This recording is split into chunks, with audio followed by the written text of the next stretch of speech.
Kristus. Haleluya. Amin. Mari kita sama-sama membuka firman Tuhan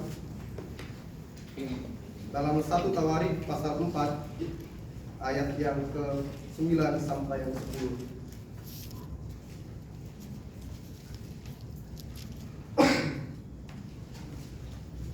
Satu Tawarik pasal 4 ayat 9 sampai yang ke-10.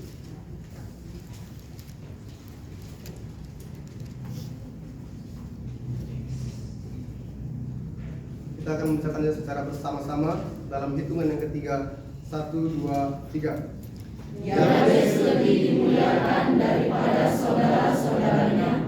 Nama Yabes itu diberi ibunya kepadanya, sebab katanya, aku telah melahirkan dia dengan kesakitan.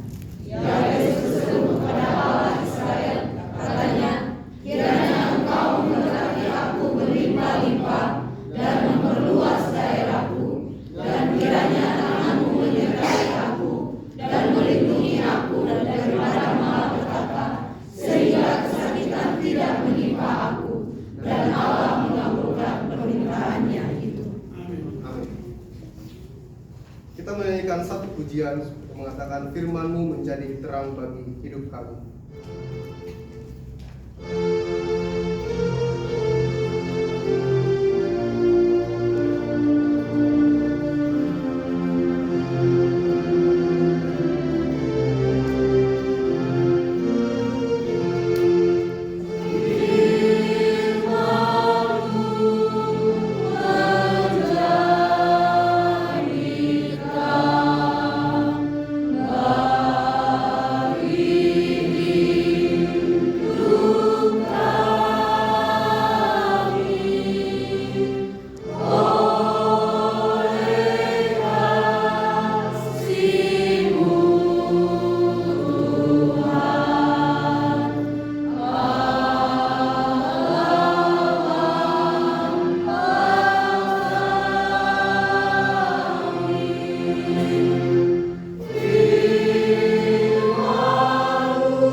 Shalom Bapak Ibu, saudara-saudari yang dikasihi oleh Tuhan Yesus Kristus. Shalom. Sekali lagi shalom. Shalom.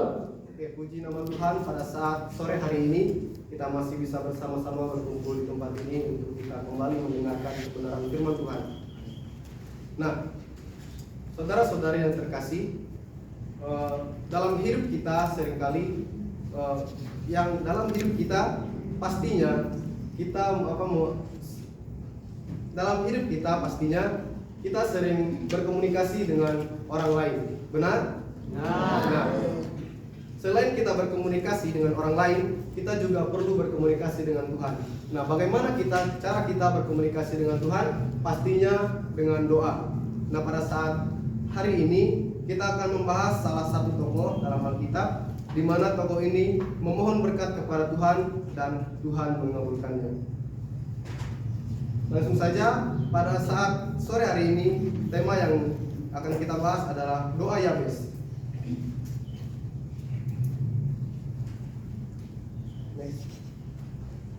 Berbicara tentang nama Yabes, mungkin yang paling kita ingat adalah dengan sebutan doa Yabes, di mana isinya tentang permohonan berkat dan kemudian Allah mengabulkannya.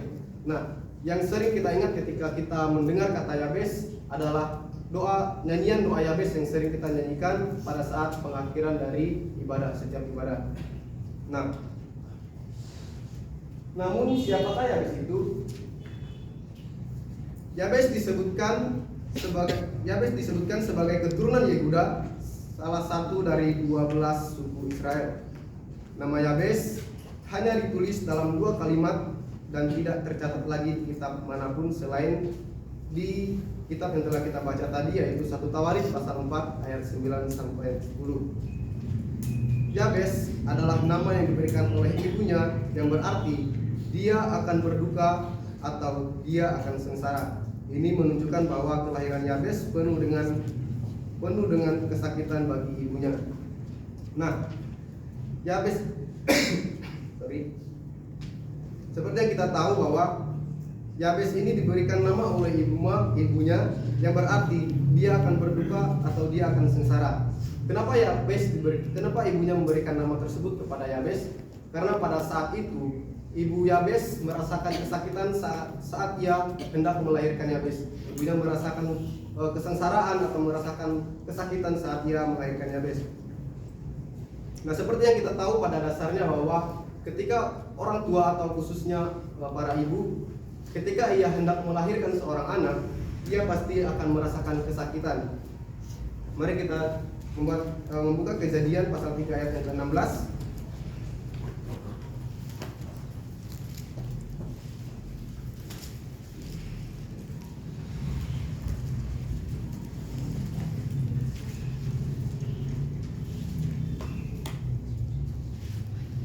Kejadian 3 ayat yang ke-16 dibacakan oleh salah satu cowok. Firman-Nya kepada perempuan itu, susah payahmu waktu mengandung akan kubuat sangat banyak. Dengan kesakitan engkau akan melahirkan anakmu, namun engkau akan berakhir kepada suamimu, dan ia akan berkuasa atasmu. Amin. Seperti yang kita ketahui bahwa kenapa para perempuan ketika ia hendak melahirkan dia merasa kesakitan, karena seperti yang kita tahu bahwa di dalam Kejadian Allah telah memberikan suatu perjanjian kepada perempuan bahwa ketika perempuan melahirkan, perempuan akan mengalami kesakitan. Nah, demikianlah kenapa ibu Yabes memberikan nama Yabes, yang berarti ia akan berduka atau ia akan sengsara, karena ibu Yabes merasakan kesakitan di saat ia sedang melahirkan. Langsung saja, apa isi dan maksud dari seruan doa Yabes? Poin yang pertama, isinya adalah, kiranya engkau memberkati aku berlimpah-limpah. Yabes meminta berkat yang berlimpah-limpah kepada Allah, dan kemungkinan besar ia melihat akan janji Allah kepada Abraham. Dalam Kejadian 22 ayat yang ke-17, salah satu putri membacakannya. Kejadian 22 ayat yang ke-17. Kejadian pasal 22 ayat yang ke-17. Maka aku akan memberkati engkau berlimpah-limpah dan membuat keturunanmu sangat banyak seperti bintang di langit dan seperti pasir di tepi laut, dan keturunanmu itu akan menduduki kota-kota musuhnya. Nah, Bapak Ibu saudara-saudari, seperti yang kita tahu bahwa meskipun Yabes tahu bahwa namanya ini adalah nama yang buruk, akan tetapi Yabes tidak percaya bahwa namanya ini akan menghancurkan hidupnya. Nah, Yabes tahu bahwa namanya itu adalah nama yang diberikan oleh ibunya. Nah, Yabes tahu bahwa namanya itu adalah nama yang buruk, nama yang sebagai manusiawi ketika kita diberikan nama yang tidak sesuai dengan apa yang kita mau dalam hidup kita. Di sini Yabes diberikan nama oleh ibunya, yaitu penderitaan atau kesengsaraan. Akan tetapi Yabes memiliki mindset atau pikiran yang berbeda. Ia percaya bahwa Allah akan memberkatinya. Jadi bagaimana dengan hidup kita, bahwa ketika kita ketika kita dipandang buruk oleh orang lain, ketika kita dipandang hina oleh orang lain, apa yang harus kita lakukan? Yaitu kita harus mempunyai mindset atau pikiran yang berbeda. Kita harus percaya bahwa Tuhan atau Allah akan menyertai hidup kita. Apapun yang terjadi dalam kehidupan kita, Tuhan yang menyertai kita, Tuhan yang memimpin hidup kita. Nah, seperti yang ada di dalam Kejadian 22 ayat 17 ini, Yabes ingat akan janji Allah kepada Abraham bahwa Allah akan memberkati Abraham, Allah akan memberkati keturunan Abraham sampai Allah akan memberkati seluruh keturunan dari Abraham. Nah, di sini saya juga mempunyai kesaksian bahwa pada waktu saya mau dilahirkan oleh ibu saya meninggal ketika melahirkan saya. Nah, dan pada waktu itu juga ketika ibu saya meninggal melahirkan saya, tentunya bapak saya merasa sangat sedih. Bapak saya merasakan sangat kecewa akan meninggalnya istrinya. Nah, kemudian satu kampung di kampung saya, kampung kelahiran saya, mengatakan kepada satu kampung dari kampung saya dan juga bapak saya mengatakan bahwa saya ini adalah anak pembawa sial. Orang-orang menganggap bahwa saya ini adalah seorang pembunuh. Kenapa? Karena ibu saya meninggal saat melahirkan saya. Ayah saya merasa sangat kecewa, ayah saya merasa sangat sedih sehingga pada waktu itu ayah saya mencoba ingin membunuh saya juga. Dan pada waktu itu juga ketika ayah saya ingin membunuh saya dibawa lari oleh saudara dari ibu saya, dibawa ke kampung lain, dan sampai hari ini saya dibesarkan, dirawat oleh keluarga angkat saya. Yang di sini juga ada keluarga saya, itu Suryanti, dia adalah salah satu keluarga dari keluarga angkat saya. Nah, pada waktu itu ketika saya kelas 3 SD, saya diberitahu tentang kisah itu, saya dikasih tahu tentang kisah itu, dan ketika saya tahu kisah itu, saya merasakan bahwa oh, ternyata di sini saya bukan anak kandung ya. Ternyata di sini saya anak angkat, dan saya mengklaim bahwa diri saya ini juga adalah seorang pembunuh karena ibu saya melahirkan saya, ibu saya menjadi meninggal. Nah, dan pada waktu itu juga ketika saya sekolah minggu, ada salah satu guru sekolah minggu saya mengatakan bahwa hidup kita ini diatur oleh Tuhan, diatur oleh Allah yang menciptakan kita. Mau seburuk manapun kisah hidup kita, mau seburuk manapun apapun yang terjadi dalam hidup kita, ini semua ada campur tangannya Tuhan. Nah, jadi ketika kelas 3 SD dan waktu pertama kali saya bertemu dengan ayah kandung saya yang hendak membunuh dan membunuh saya, mereka satu keluarga dengan saudara-saudara saya yang lainnya, mereka menangis melihat saya. Karena apa? Mereka nggak nyangka bahwa saya ternyata masih hidup. Dan juga saya diajarkan oleh keluarga angkat saya untuk tidak membenci mereka. Karena apa? Karena ini semua sudah diatur oleh Tuhan. Apapun yang terjadi, apapun yang kita alami dalam hidup kita, ini semua ada campur tangannya Tuhan. Jadi Yabes juga mengalami hal tersebut. Yabes ketika dia diberikan nama nama yang mungkin kita bisa sebut dengan kutuk, atau karena ibunya memberikan dia nama karena ibunya merasakan kesakitan dan dia memberikan nama untuk menandai bahwa mengingat bahwa dia pernah kesakitan saat melahirkan Yabes. Tetapi Yabes tidak memikirkan hal-hal itu. Yabes memikirkan hal-hal positif. Yabes memikirkan bahwa Allah akan memberkatinya berlimpah-limpah. Allah akan memberkatinya sebagaimana janji Allah kepada Abraham. Makanya dari itu perlu bagi kita untuk mengubah mindset kita, perlu bagi kita untuk mengubah pola pikir kita. Apa yang terjadi dalam kehidupan kita, maupun itu susah, maupun itu sulit, apapun yang terjadi dalam kehidupan kita, baik dari omongan orang atau apapun itu yang tidak sesuai dengan hati kita, kita harus mempunyai pikiran bahwa Allah yang akan menyertai kita. Kita tidak harus memusingkan apa yang menjadi omongan orang lain. Kita tidak harus memusingkan apa yang terjadi, apa yang akan datang ke depannya. Kita harus tetap percaya bahwa janji Allah kepada Abraham bahwa Allah akan menyertai kita senantiasa. Nah, inilah yang didoakan oleh Yabes. Kenapa Yabes meminta berkat yang berlimpah-limpah kepada Tuhan? Supaya apa?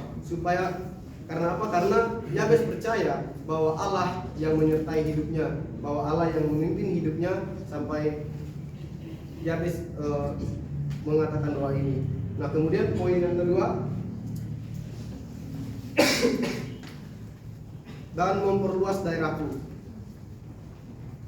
Doa Yabes yang mengatakan bahwa memperluas daerahku adalah doa untuk pertumbuhan rohaninya. Kenapa untuk pertumbuhan rohaninya? Yabes ingin mengalami hubungan yang lebih erat lagi dengan Tuhan.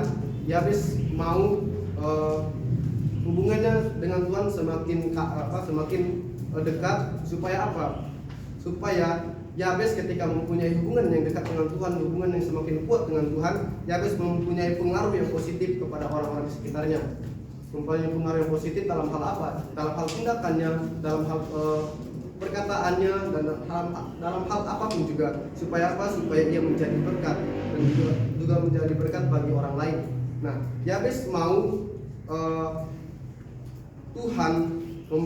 Yabes mau bahwa ia semakin hidup dekat dengan Tuhan, semakin hidup karib dengan Tuhan, supaya ia bisa menjadi pengaruh positif dan menjadi dampak bagi semua orang, untuk semua orang. Supaya apa? Supaya orang tahu bahwa supaya Yabes bisa memperluas daerahnya dengan apa? Dengan ia bisa mempengaruhi hal-hal positif, mempengaruhi hal-hal yang seturut dengan kehendak Tuhan. Nah, inilah yang Yabes ingin untuk memperluas daerahnya. Daerah apa? Supaya setiap orang yang ada di sekitarnya semakin luas, supaya orang semakin ketika Yabes menjadi berkat bagi orang-orang lain juga dapat menjadi berkat bagi orang-orang di sekitarnya. Supaya apa? Supaya pekerjaan Tuhan itu makin luas, pekerjaan Tuhan itu semakin tersebar ke seluruh bumi. Kemudian untuk poin yang ketiga, dan tanganmu menyertai aku.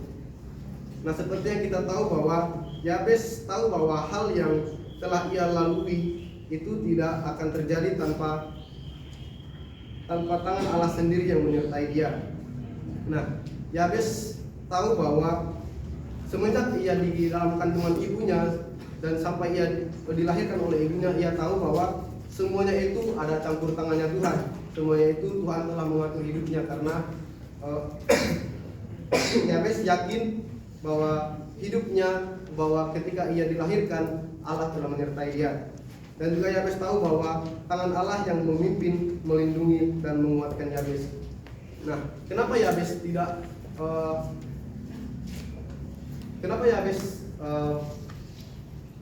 tidak seperti manusia-manusia pada umumnya ketika diberi nama, nama yang mungkin bisa disebut dengan kutuk. Kenapa Yabes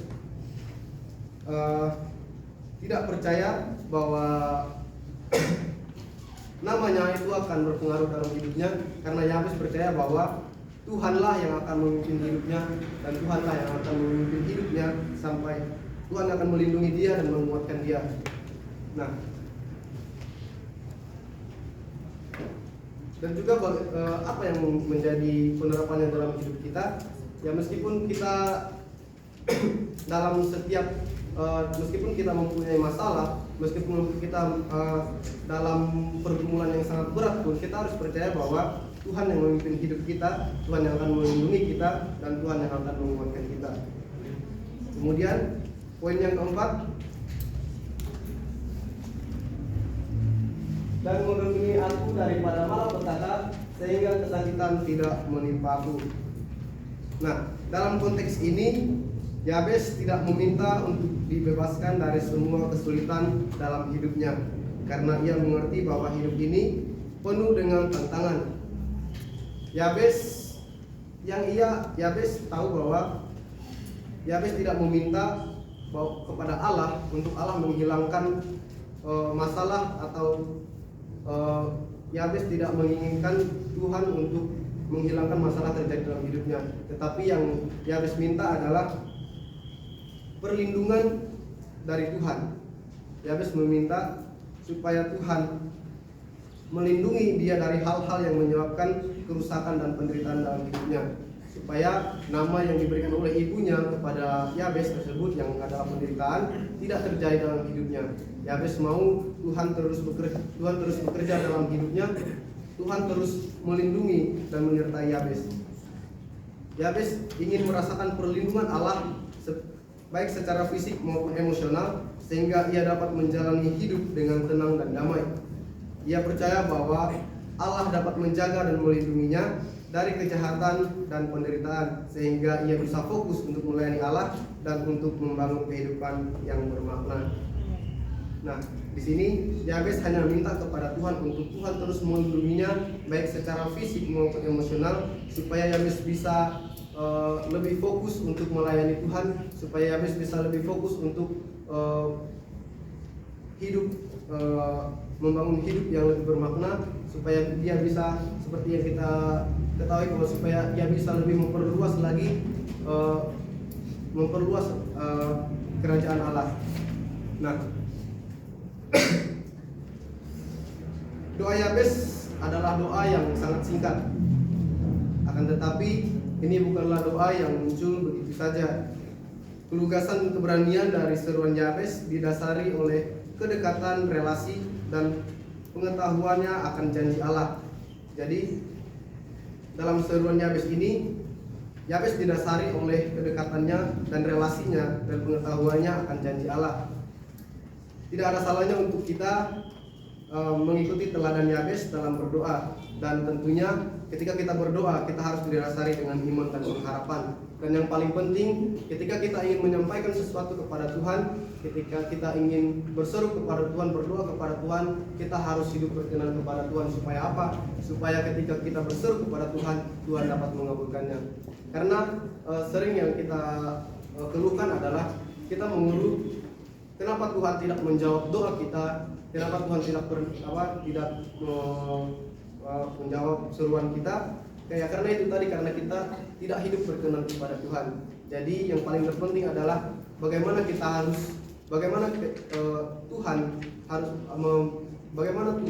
akan menjawab doa kita, yaitu kita harus hidup berkenan kepada Tuhan. Demikianlah dari firman Tuhan pada saat hari ini. Kita nyanyikan pujian, firman-Mu berkatilah kekal dalam hatiku.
Terima kasih Tuhan untuk firman-Mu yang telah kami dengar dan telah kami katakan Tuhan.